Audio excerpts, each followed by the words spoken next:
From MTN News, this is Montana This Morning. I'm Jonathan Amberian in Helena.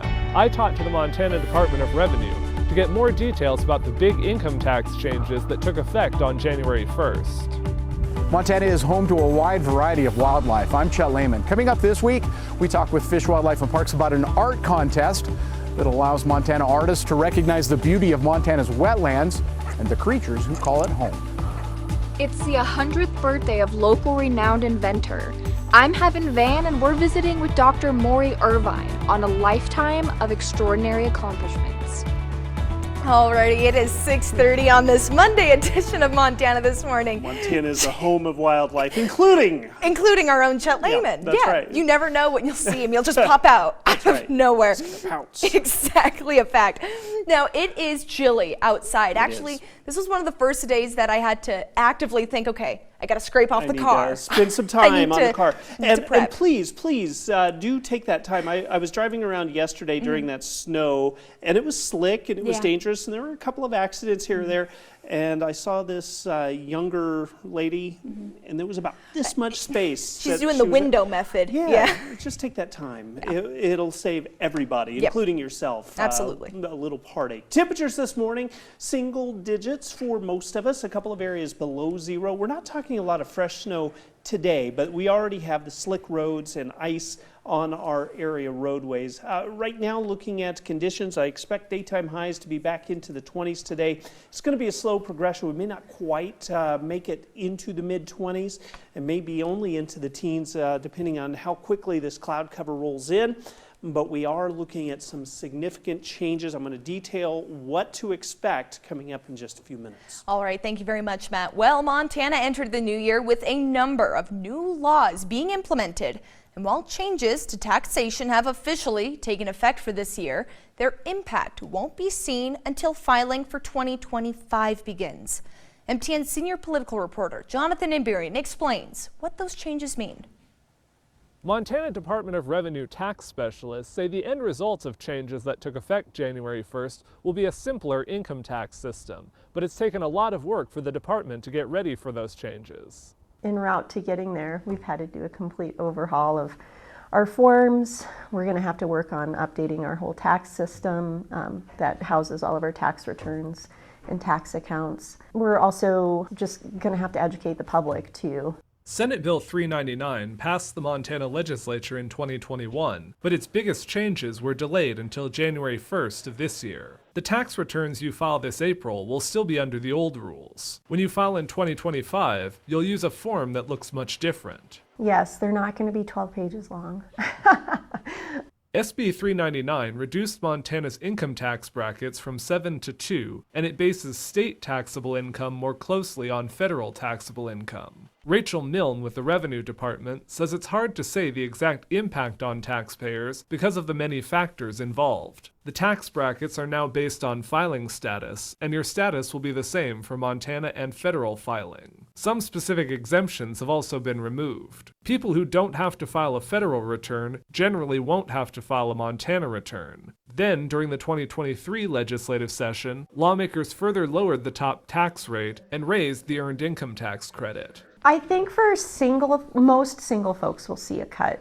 Again, the tax changes won't appear in this year's returns, but Milne encourages taxpayers to consider filing a new state withholding form now, Form MW4, to make sure the right amount is being withheld from your paychecks throughout the year. If you don't go out and fill out a new W4, MW4, you may not be having enough withheld, or you may be having too much withheld, just because the whole way we figure out Montana taxable income's changed.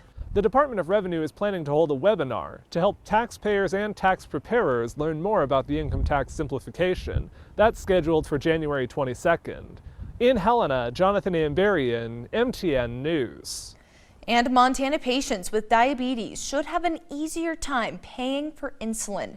This comes as a new law capping the price of medication at $35 goes into effect. And this morning, our Charlie Kleps looks into the big difference that this could make in many lives. I just really didn't know how to react. It's a diagnosis no one wants to hear. I didn't really think that was possible. But at age 9, Mackenzie Gordon was told she had diabetes, a moment that made her concerned for what came next. Definitely fear, because I thought that everything would be like way different, and I thought that maybe people wouldn't want to talk to me anymore. The hardest thing in the world is seeing your child go through something and not being able to fix it. Mackenzie's mom, Jen, was understandably distraught, knowing that much of the life they knew had to change. I just remember I would wake up in the morning and think like, oh, it was all a dream, and then realize that it wasn't a dream. The Gordons' new reality, much like many others around the state. Overall, the prevalence of diabetes has doubled in the last 20 years. According to family medicine physician Ben Wild, there's been a significant rise in those affected by the disease, and along with it, insulin prices have also risen.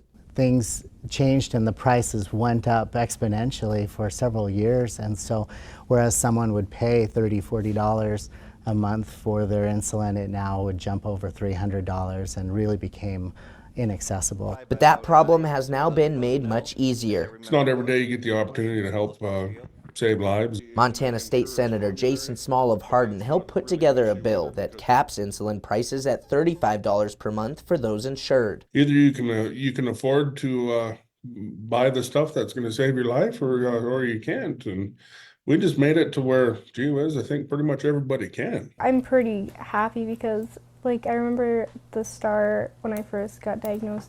I didn't know how expensive the stuff was. A change that Mackenzie knows will help relieve a huge financial burden for people just like her. This will improve care, and as a result will improve my patients' outcomes. In Billings, Charlie Kleps, MTN News. And most of us know and recognize Montana's wildlife habitats. Where to go to see deer, elk, moose, or even bears. However, there are other species of wildlife that call Montana home. This week in Fish and Wildlife, MTN's Chet Lehman takes a look at how FWP is honoring Montana's wetlands in an artistic way. Montana is home to a wide variety of wildlife, and some of that wildlife actually calls the vast wetlands its home. To recognize the importance of that habitat and its residents, Fish, Wildlife and Parks is looking for people who can capture that kind of beauty artistically. And as part of a renewed emphasis on wetland habitat, Fish, Wildlife and Parks is sponsoring an art contest to raise awareness for waterfowl habitat and wetland conservation in Montana. Jacobson notes that this is a chance for Montana artists to show the diversity and beauty of Montana's wetland habitats and the creatures who call them home. Plus, the winner will be featured at the state capitol and handed a check for $2,000.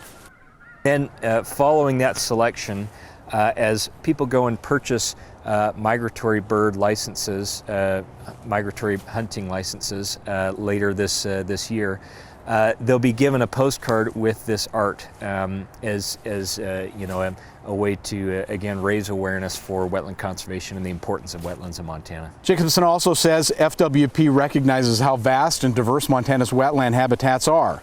That's why this contest is so popular. It is statewide and brings together a small glimpse of what Montana has to offer its migratory bird populations.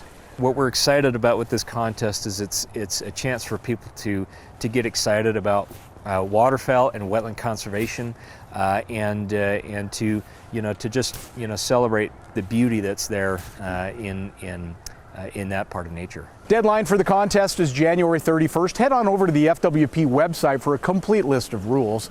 Jacobson notes this contest is open to anyone who appreciates Montana's waterfowl and can recognize the beauty of Montana's wetlands. This week at Headwaters State Park, Chet Lehman, MTN News. And turning 100 is a great feat for anybody. And MTN's Heaven Van introduces us to one Montana State alumni and shows us how some of his inventions he had a hand in during the last 100 years. Not many have lived a life like Dr. Maury Irvine.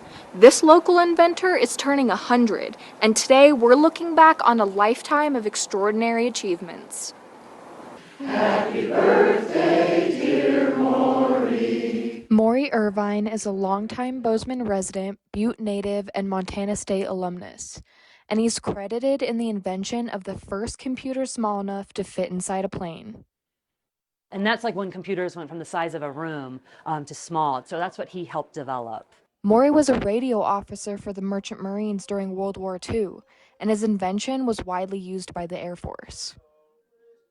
Upper Bozeman Veterans Chorus and America, God shed his grace on thee.